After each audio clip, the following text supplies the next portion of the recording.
Une fille loup-garou lesbienne blottie dans les bras d'un enfant Frankenstein transsexuel. C'est à partir de cette vision, éprouvée il y a plus de 20 ans, que Émile Ferris a écrit « Moi ce que j'aime, c'est les monstres », le journal intime sur cahier à spirale de Karen, l'enfant lycanthrope. J'ai été Karen et j'ai rempli des cahiers de ce type comme celui que je lui ai consacré. Donc cela devait être ainsi. De la même façon que ça devait être dessiné au stylo bille, même si c'est dingue.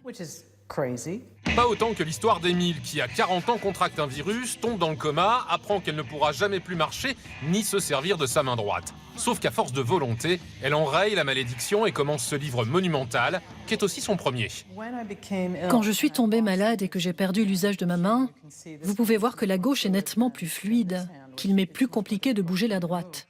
C'était difficile d'obtenir un beau trait, donc j'ai plus créé des formes, avec des traits saturés, comme si je sculptais la page. Le livre est traversé de musées et de tableaux, ceux-là même qu'enfant Émile a visités.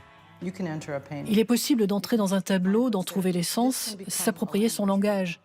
C'est comme le dictionnaire de nos expériences. On aurait tort de le négliger. Moi ce que j'aime, c'est les monstres est un titre à prendre au pied de la lettre. L'aveu d'une véritable obsession. Les monstres étaient pour moi tellement plus intéressants que les gens, jusqu'à ce que je réalise qu'ils étaient comme les personnes que je fréquentais, que je réalise que nous sommes tous des monstres.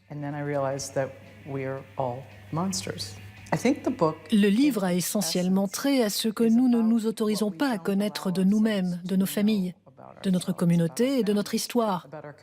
Il documente ce à quoi nous devons faire face. Pour Émile Ferris, la question ne se pose plus. Plutôt que d'être une femme, elle a choisi d'être un monstre. Le nouveau monstre sacré des comics.